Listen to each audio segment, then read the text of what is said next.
Have you ever felt like moving to a nursing home is your only choice as you age?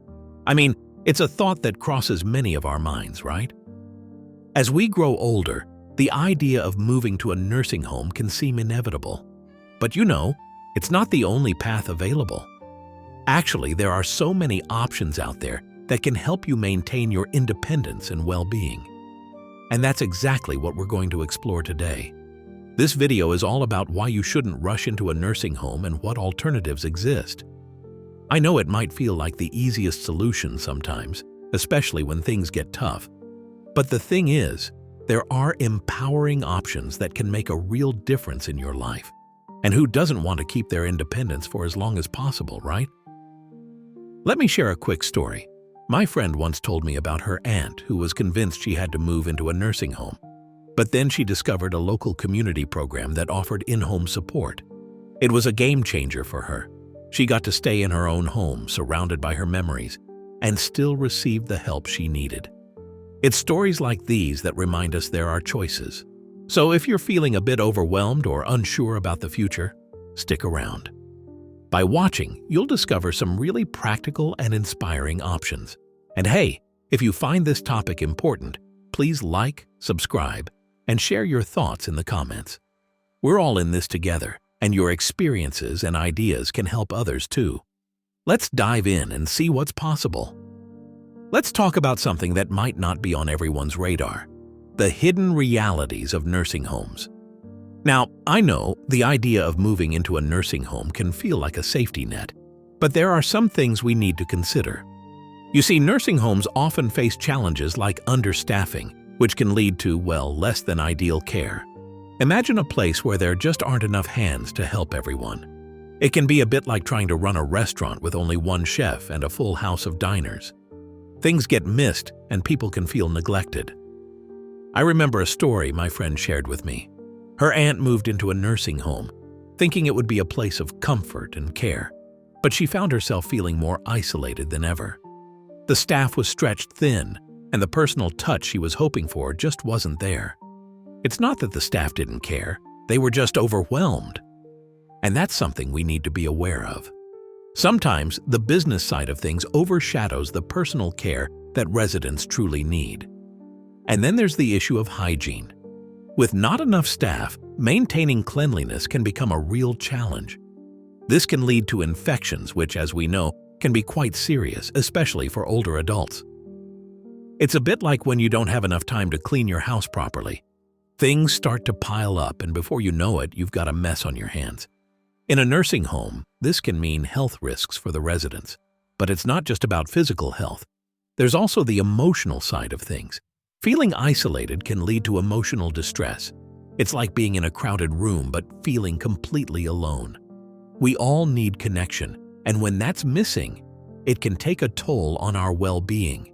So, what can we do about it? Well, first, it's important to research facilities thoroughly. Don't just go by the brochure or the website.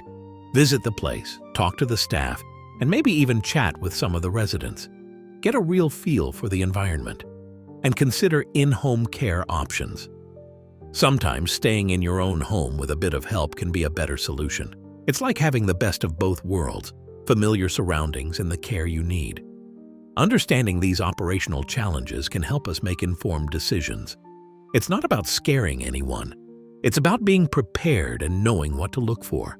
So if you have experiences or concerns about nursing homes, share them in the comments. Let's learn from each other and make the best choices for ourselves and our loved ones. Let's talk about something that often gets overlooked when considering a move to a nursing home: the emotional impact of leaving your home. It's not just about packing up your belongings and moving to a new place. It's about leaving behind a part of yourself. Your home is more than just four walls and a roof.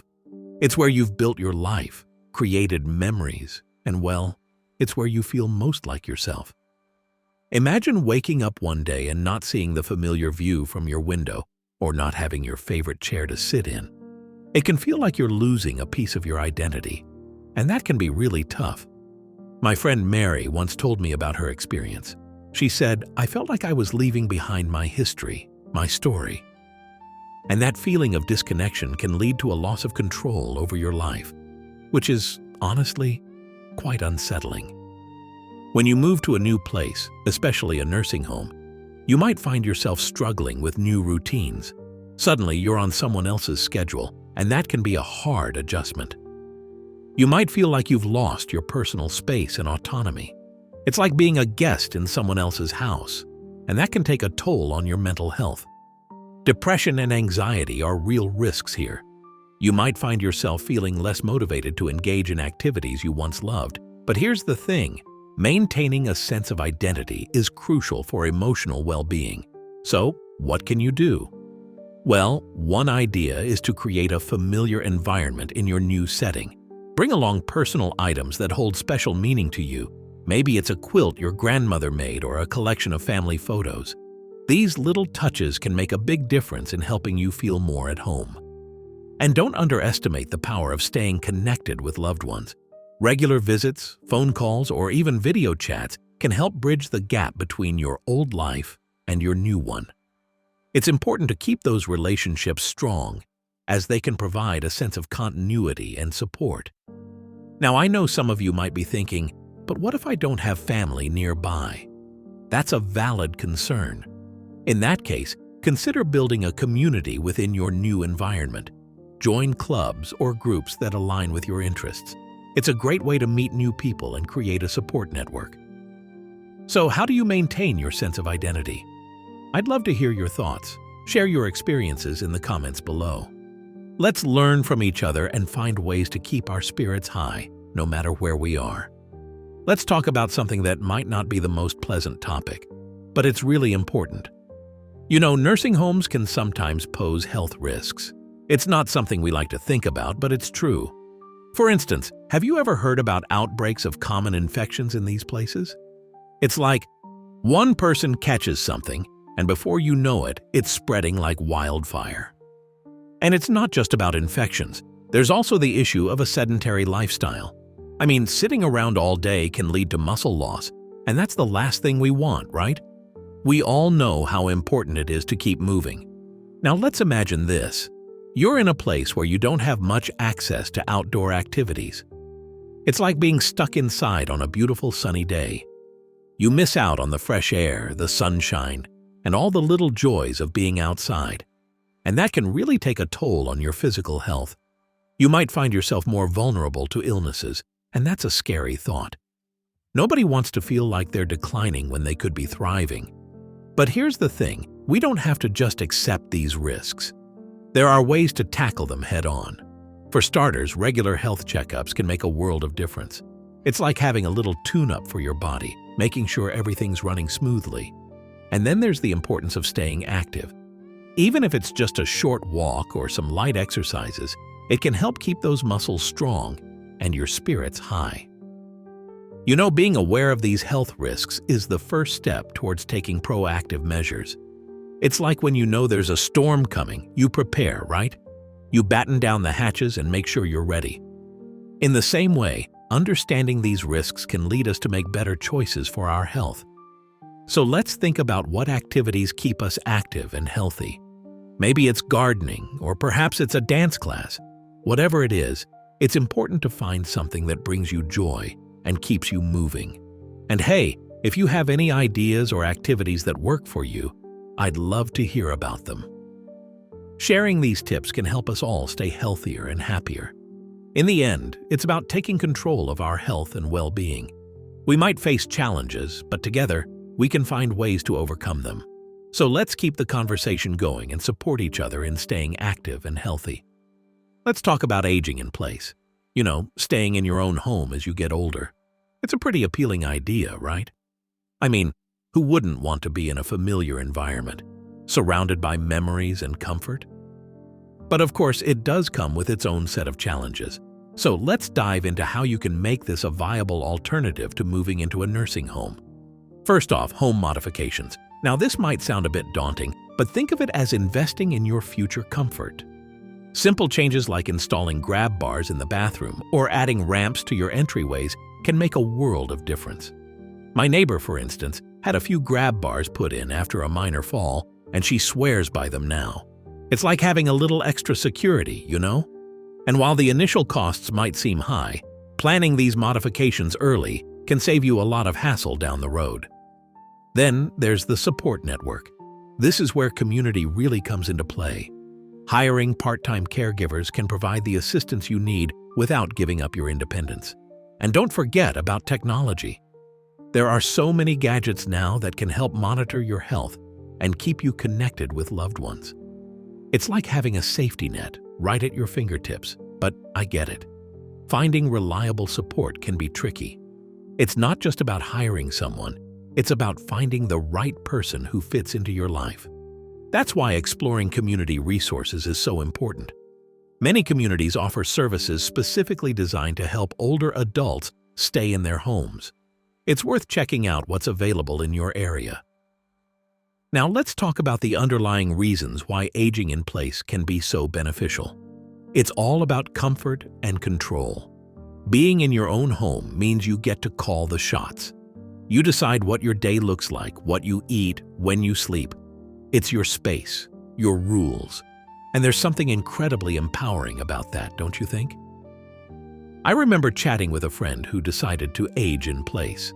She said, "It's not just about staying in my house. It's about staying in my life." That really stuck with me. It's about maintaining that sense of self, even as things change around you. So, what do you think? Have you considered aging in place? Maybe you have some tips or experiences you'd like to share. I'd love to hear your thoughts. After all, we're all in this together, figuring out the best ways to navigate this stage of life. Let's keep the conversation going. You know, aging is like opening a new book.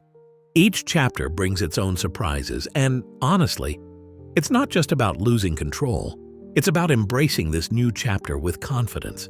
I remember my neighbor Ed, who once said, "Getting older is like being a teenager again, but with more wisdom." And he's right.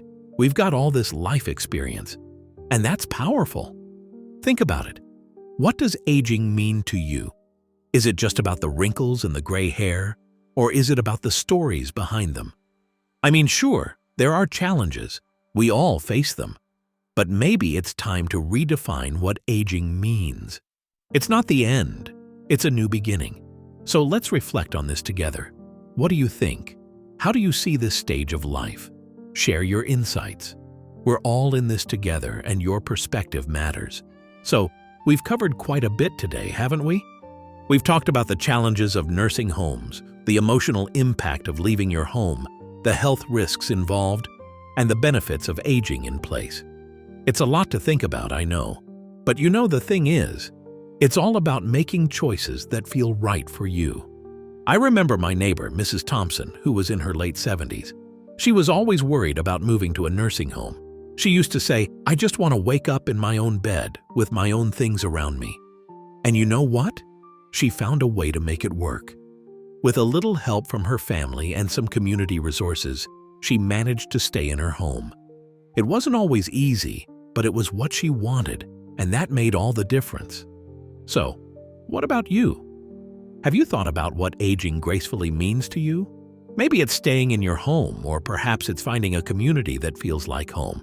Whatever it is, it's important to explore your options and make informed decisions. And hey, if you found this discussion helpful, why not like and subscribe? Share your thoughts on aging gracefully in the comments. We'd love to hear your stories and ideas. Remember, aging is not the end, it's a new beginning. It's a chance to embrace life with confidence and make choices that truly reflect who you are. So take your time, weigh your options, and choose the path that feels right for you. After all, this is your journey, and you deserve to enjoy every step of it.